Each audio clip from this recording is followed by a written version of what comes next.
सभी भारतीय भाइयों को मेरा नमस्कार, आदाब, सलाम। मैं एडवोकेट नूरुद्दीन चौधरी। मैं पिछले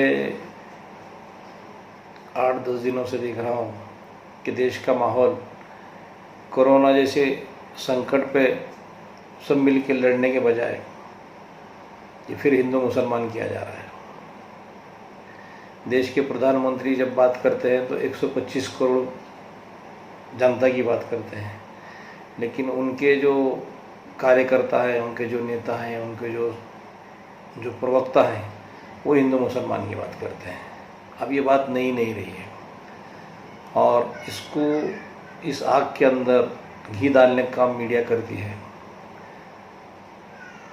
2 दिन पहले जो बांद्रा की घटना हुई, वहाँ पे लोग जमा हो गए,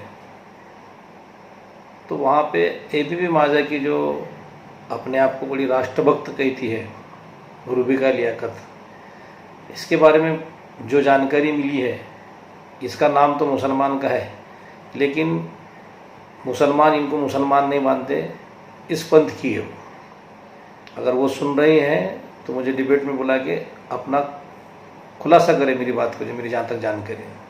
उन्होंने वहाँ कहा कि लोग मस्जिद के पास जमा हो गए, जबकि मस्जिदें बंद हैं। स्टेशन के सामने मस्जिद है, वो बांद्रा के भी गई तो जाके देख सकते हैं। मैं बांद्रा कई मरतबा जाता हूँ।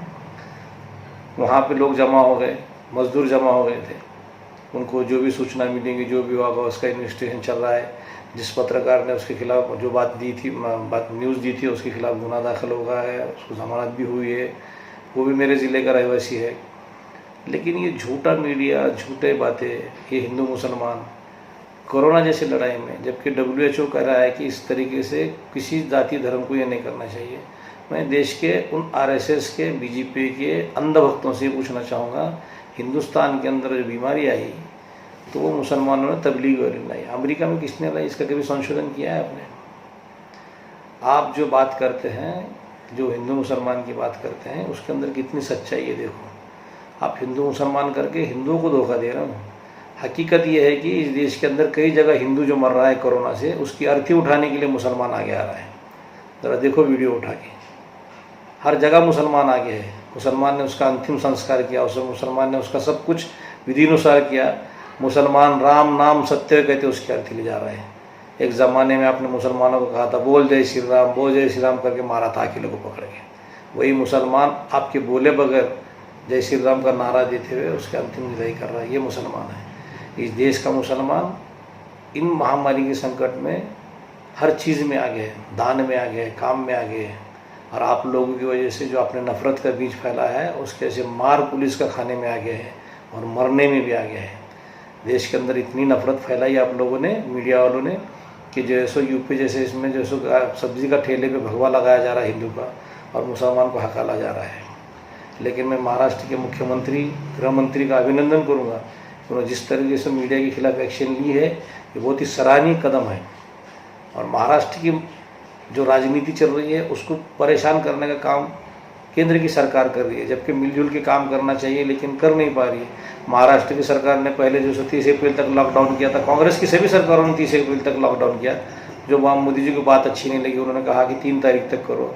और वो जब आके उन्होंने जब अपना जो संबोधन किया देश को, तो लोगों को लगा कि कुछ तो देंगे, लेकिन उन्हें कुछ भी नहीं दिया। खाली ताली बजाओ, थाली बजाओ, घंटा बजाओ, लाइट जलाओ, यही काम कर रहे हैं। पड़ोसियों ने गरीबों को संभालना चाहिए, मालिकों ने जो नौकरों को संभालना चाहिए। मोदी जी PM केयर का जो फंड जमा होगा उसका हिसाब नहीं है। आप पास कितना फंड जमा हो, उसका क्या होगा, आज तक पता नहीं है। जिस तरह से महाराष्ट्र के मुख्यमंत्री रोज़ाना डिक्लेयर कर रहे हैं कि हमारे पास इतना फंड दिया, इतना दान आया है, इसी तरह से आप भी देश को बताओ कि आपके पास कितना दान आया, कितना दान जमा हो गया, आपने उसका क्या काम किया। PPE किट लेने के लिए महाराष्ट्र सरकार को परमिशन नहीं है। अभिनेता शाहरुख खान ने 25,000 PPE किट दिया, ऐसी मालूमात राज्य के जो सो आरोग्य मंत्री हमारे राजेश टोपे साहब ने ट्विटर करके दिए। उन्होंने तबलीग जमात के बारे में कहा कि जितने जो सो पॉजिटिव थे, जो 1400 लोग चेक किए गए तबलीग जमात की जो दिल्ली से लिस्ट आई थी, उसमें सिर्फ 50 लोग कोरोनाग्रस्त पाए गए। लेकिन मीडिया जो है सो बताता है तबलीग जमात के इतने, तबलीग जमात के इतने, तबलीग जमात के इतने, तो बाकी की जमात के कितने, फिर उसमें बजरंग दल के कितने, RSS के कितने, कौन से कितने, क्या कर रहा है मीडिया। मैं राहुल जी से अनुरोध करूंगा, राहुल जी, जिस तरीके से महाराष्ट्र के मुख्यमंत्री ने कदम उठाया है, उसी तरह से आप पंजाब, राजस्थान, छत्तीसगढ़, जहाँ जहाँ हमारी सहयोगी और हमारी पार्टी की सत्ता है, वहाँ पे ये मीडिया वालों को इनके खिलाफ में जो सही FIR कराओ, ताकि ये सीधे होंगे। इनको जब तक सीधा नहीं किया जाएगा। देश के अंदर जो बीजेपी का IT सेल है इस बार इतना शर्मिंदा हो रहा है, उनकी जब भी कोई पोस्ट आती है उसके ऊपर सिर्फ हज़ारों गालियाँ खा रहे हैं वो लोग। इसकी वजह ये है कि गरीब मर रहा है। आज कल की बात है, जो सो अभी यहाँ पे बांद्रा में 200-400 लोग जमा हो गए तो उसका इतना हल्ला होगा कि बीजेपी ने यहाँ के उनसे कहा कि रिज़ाइन करें, मुख्यमंत्री ऐसा करें। कल योगी जी ने 850 बसें भेजी वहाँ पे कोटा में राजस्थान के लिए, बड़े लोगों, बड़े अमीरों के बच्चों को लाने के लिए। तो देश की सरकार, यूपी की सरकार केवल बड़ों के लिए काम करी, गरीबों के लिए इसके पास कुछ नहीं है। और असल में ये बात है कि 33% इनको वोट बैंक फिक्स करना है, वो काम इन्हों कर रहे हैं। बाकी इसको हिंदू से लेना देना नहीं है, हिंदू से उसको लेना नहीं है। मोदी जी, आप हिंदुत्व की बात करते, हिंदुत्व सीखो हमारे उद्धव जी ठाकरे से। उन्होंने कहा कि वसुधैव कुटुंबकम, और वो एक ऐसे प्रखर हिंदुत्ववादी नेता के बेटे हैं जिन्होंने, मुझे अच्छे याद है, मैं 1992 में जब बाबरी मस्जिद का पतन हुआ था उस टाइम पे देश के अंदर का एकमेव हिंदू नेता था जिसने छाती ठोक के कहा था कि मेरे शिव सैनिकों ने अगर बाबरी मस्जिद गिराई तो मुझे उसका गर्व है। लेकिन उस टाइम के आपके आडवाणी जी, उमा भारती जी, मुरली मनोहर जोशी जी, ये तो झूठे, कल्याण सिंह जी, सब झूठे बातें कर रहे थे। सुप्रीम कोर्ट को झूठे स्टेटमेंट दिया आप लोगों ने। तो वो उद्धव ठाकरे से आप हिंदुत्व सीखो, हिंदुत्व को कैसा होना चाहिए, वो वसुधैव कुटुंबकम को होना चाहिए।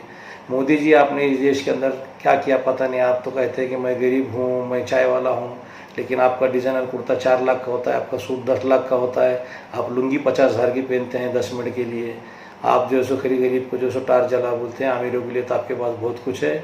इस देश के अंदर का जो भी अपने ऐसी चौकीदारी की कि देश के अंदर का जितना पैसा था सारे मोदी ने लेके भाग के गया है। वो सब मोदी हैं, दूसरे और कोई नहीं। एक भी मुसलमान नहीं है, वरना अगर एक मुसलमान होता तो आज का मीडिया रोज़ रात दिन बताता था कि क्या हुआ बोल के।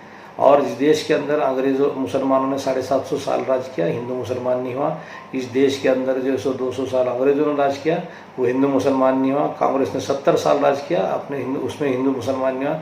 आपने 6 सालों में देश को हिंदू मुसलमान किया है। और आप जो है सो महाराष्ट्र की सरकार को जो PM केयर फंड का जो पैसा जमा, वो पैसे की से आप जो है सो महाराष्ट्र की सरकार को जो है सो तकलीफें, अड़चन में लाने का काम कर रहे हैं। आपके राज्यपाल को कहिए कि उद्धव ठाकरे जी को जो MLC का जो उनका महाराष्ट्र के कैबिनेट ने जो ठहराव दिया है कॉन्स्टिट्यूशनली, उसको पास करें। उद्धव जी को MLC घोषित करके महाराष्ट्र की सरकार को इस कोरोना की मुसीबत की घड़ी में मिलजुल कर काम करने का मौका दें। जो राज्यपाल 7 साढ़े 7 बजे उठकर फडणवीस जी को और अजित पवार जी को शपथ दिलाने का काम करते थे, वो आज उनको राज्यपाल को इतना टाइम नहीं है, इतना वक्त नहीं है कि उद्धव जी को वो MLC बोल के घोषित करे। महाराष्ट्र की सरकार को अस्थिर करने का काम न करे, क्योंकि हिंदुत्व आपका ठेका नहीं है, हिंदुत्व की आपकी जिम्मेदारी नहीं है। इस देश के हिंदू को ये भी बताना चाहता हूँ कि हिंदुत्व जो असली हिंदुत्व है, हिंदुत्व नहीं चलेगा। इनको BJP वालों को अपना हिंदुत्व चाहिए। आज कहाँ है वो हिंदुत्व के ठेकेदार? बाबा रामदेव 300 रुपये का आटा 378 रुपये में बेच रहे हैं और इस मुसीबत की घड़ी में पैसा कमा रहे हैं। उन्होंने कभी कहा था कि देश के अंदर अगर कुछ करना है तो मोदी जी को लाना है, पेट्रोल सस्ता होना है। और रामदेव बाबा कहाँ हैं आज? कहाँ हैं संघ के वो लोग जो कहते थे कि हमारा संघ इतना पक्का है, हमारे सैनिक ऐसे हैं कि देश के आर्मी से बड़े? कहाँ मदद कर रहे हैं साहब? हिंदुत्व को जरा, हिंदू की आरती उठाने के लिए तो मुसलमान आ रहे हैं, हिंदू को जो उसका अंतिम दाह करने के लिए मुसलमान आ रहे हैं। कहाँ है आपकी सेना? वो खाली सेना आपकी दंगे काम करने का काम करती है। यूपी पुलिस तो ऐसा काम करे, मुसलमान की दाढ़ी टूपे देख के मार रही है। कल का ही वाक़या अम्बेडकर नगर में का एक रियाज नाम के लड़के को पुलिस ने इतना पीटा कि उसकी मौत हो गई। अरे आप क्या कर रहे हो? इस देश ने नहीं, भगवान ने, ईश्वर ने, अल्लाह ने ये बताया है, मुसलमान हो, हिंदू हो, आज मंदिर बंद है, मस्जिद बंद है, चर्च बंद है, गुरुद्वारा बंद है, दरगाहें बंद हैं, सब बंद है। ईश्वर, अल्लाह, भगवान अगर आप आस्तिक हो तो उसने ये बता दिया है कि इंसानियत ही सबसे बड़ा धर्म रहेगा। इंसानियत के नाते इंसानियत का धर्म का पालन करो। ये ईश्वर का संदेश है। अभी भी वक्त नहीं गया है, देश को सुधारना है, देश को आगे लेके जाना है तो हिंदू मुसलमान बंद करो। और हिंदू मुसलमान बंद करो, और मैं देश के हिंदुओं से खासतौर से अपील करूँगा, इस देश को बचाने के लिए आपको आगे आना पड़ेगा। असली हिंदुत्व जो है वो सारी दुनिया को बताना पड़ेगा कि असली हिंदुत्व की कल्पना, संकल्पना वसुधैव कुटुंबकम की है। जय हिंद, खुदा हाफिज़।